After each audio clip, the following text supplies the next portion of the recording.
যতবারই গাছটার কাছে আসি ততবারই অবাক করে দেখতে থাকি গাছটা, যে এটাও সম্ভব। হ্যাঁ, ফার্স্ট টাইম আমার এরকম দেখা। কি দেখেছি সেটা আমি বলছি একটু পরে।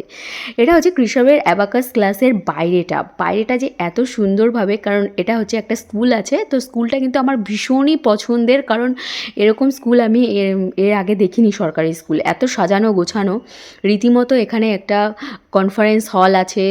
তারপরে এখানে দেখো সব দিবস, মানে মেন যে ইম্পর্টেন্ট দিনগুলো সব বাইরে এভাবে লেখা রয়েছে দেওয়ালের গায়ে। আরও অনেক শিক্ষামূলক জিনিস আমি এখানে দেখতে পাচ্ছি, যে মাস্টারমশাই এখানে দাঁড়িয়েও আছে। এই স্যারের জন্যই স্কুলটা এত সুন্দরভাবে সেজে উঠেছে। দেখো এখানেও কিছু একটা কাজ চলছে। দারুণ ভালো একজন টিচার এখানে আছেন, যার জন্য কিন্তু স্কুলটা আরও নতুনভাবে সেজে উঠছে। আর এই হচ্ছে সেই গাছ, অদ্ভুত গাছ।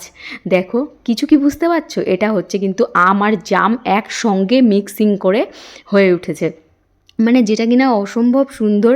আর একদিকে আম হয়ে রয়েছে, তার একদিকে জাম হয়ে রয়েছে। মানে আমি তো যতবার দেখি আমি ভাবি যে এটাও সম্ভব, কিভাবে তৈরি হলো জানে কে।